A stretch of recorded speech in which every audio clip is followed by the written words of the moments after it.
রোদের আদরে শুকিয়ে যাওয়া এই আমের ফালিগুলি যেন শৈশবে চুরমুর করা কিছু স্মৃতির কথা মনে করিয়ে দেয়। কার কার জিভে জল চলে এলো। রোদের শুকানে দেওয়া আমের ফালি মচমচে শব্দটা বলে দিচ্ছে সামনে জিভে জল আনার কোনো আচারের ধামাকা আসতে চলেছে। আমের সিজন শেষ হয়ে চলে যাচ্ছে। আমের স্বাদের বছর জুড়ে বাঁচিয়ে রাখা এক দারুণ আয়োজন। রোদের তাপে তৈরি হচ্ছে খাঁটি আচার। তা আমার এই আচারটা যেমন রোদে শুকিয়ে নিয়েছি, তার উপরে সামান্য একটু লবণ দিয়ে ভালো করে মেখে নিচ্ছি। আমি কিন্তু এই আচারটা রোদে শুকানোর আগে হালকা একটু লবণ দিয়ে রোদে শুকিয়ে নিয়েছি।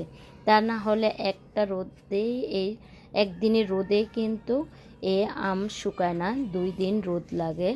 তা আমি যেন আমটা নষ্ট না হয়, আমের গন্ধ যেন না আসে, সেজন্য হালকা একটু লবণ দিয়েছি যখন কাঁচা ছিল। আর আমটাকে যত পাতলা করে পারেন আমগুলিকে কেটে নেবেন, কারণ যত পাতলা করবেন তত তাড়াতাড়ি আপনার আমগুলি শুকিয়ে যাবে। এগুলো এখন আমি একটা বাটিতে নিয়ে নিচ্ছি, কারণ হচ্ছে বয়মে যখন আমার বয়মটা পরে নিব আমি রোদ্রে, এই আমগুলিকে শুকিয়ে দিব।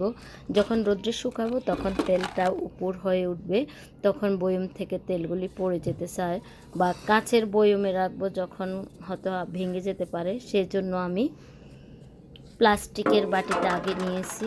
আর যে লবণগুলি মেখেছি পরে, ওই লবণগুলো কিন্তু গায়ে থেকে পড়ে যাচ্ছে, অত বেশি লাগে না, সেজন্য আমি লবণগুলি পরেও উপরে দিয়ে দিচ্ছি। এখন আমি এর মধ্যে দিয়ে দিব একদম ডুবো ডুবো সরিষার তেল। এখন আমি সরিষার তেলটা দিয়ে দিব এর মধ্যে।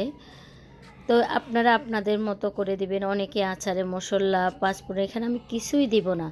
এই আচারটা আমার 2 থেকে 3 বছর ঘরে থাকবে, তারপরেও কিছু হবে না, কারণ এটা টেস্টটা একই রকম থাকবে। এটা যত বেশি তেলের মধ্যে থাকবে তত বেশি এটা নরম হয়ে থাকবে, খেতেও অনেক মজা লাগে যারা একটু টক আচার পছন্দ করেন তারা। আর আমার এখানে আরেকটা আচার আছে, এটা আমি আরও একটা ভিডিও আছে আমার আগের ভিডিওগুলির মধ্যে এই আচারটা দেওয়া আছে। তো আমি এটার উপরে তেল কম হয়েছে, এখন উপর দিয়ে আরও একটু তেল দিয়ে, এটা কিন্তু আমি অনেক রৌদ্রের মধ্যে দাঁড়িয়ে তোমাদের জন্য এই ভিডিওটা করতেছি। যদি তোমার আমার এই আচারের ভিডিওগুলি ভালো লাগে, একটু সাবস্ক্রাইব করবে, লাইক দেবে, কমেন্ট করবে, আর বন্ধুদের সাথে একটু শেয়ার করবে। অনেকে বলবে যে গাছের আম শেষ হয়ে গেছে, না, অনেকখানে এখনও আম আছে, রাজশাহী, দিনাজপুর সব জায়গাতে আম আছে। তো যার কাছে ভালো লাগবে আমার এই রেসিপিটা, অবশ্যই আপনারা এইভাবে আচার দিয়ে সারা বছরের জন্য সংরক্ষণ করে রেখে দিতে পারেন। তো আমি একটা ছাদের উপরে, এইখানে আমাদের ঢেউয়া বলে, আপনাদের দেশে কে কোন দেশে কি বলে একটু জানাবেন। তা আমি ওইটা আপনাদেরকে একটু দেখিয়ে দিলাম। এরপর আমি 3 দিন রোদে শুকানোর পর আমার আচারটা এখন আমি বয়মে ঢুকাবো, তা আপনাদেরকে আমি দেখাচ্ছি। আর বয়মে নিয়ে রাখতেছি, কারণ বয়মে যত রাখবেন আপনার আচারটা বেশি ভালো থাকবে প্লাস্টিকের বোতল থেকে। আচার সব সময় সংরক্ষণ করবেন বয়মে। তা আমি এইভাবে আচারগুলো আস্তে আস্তে নিতে থাকবো বয়মে, আর আপনাদের সাথে ভিডিওটা শেয়ার করতেছি। আমি অনেক দিন হলো লং ভিডিও দিই নাই, তো আজকে ভাবলাম যে আপনাদের জন্য একটা লং ভিডিওটা করে, কারণ এই রেসিপিটা আমার প্রায় 10 দিন পরে আমি এই রেসিপিটা আপনাদেরকে দেখাচ্ছি, কারণ রোদ্রে শুকানোর ব্যাপার ছিল।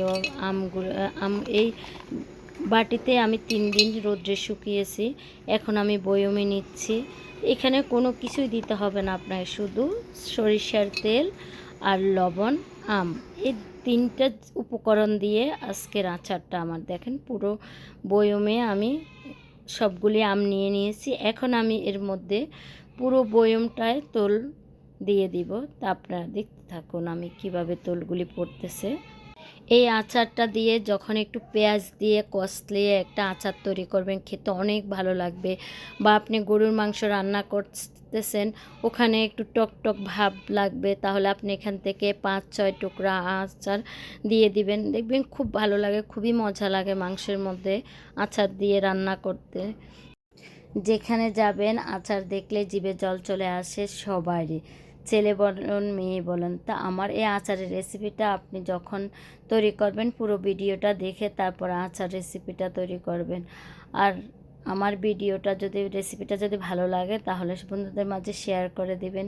সবাই ভালো থাকবেন, সুস্থ থাকবেন। দেখুন আমি আচারের তেলগুলি একদম উপর করে দিয়েছি। তো আল্লাহ হাফেজ।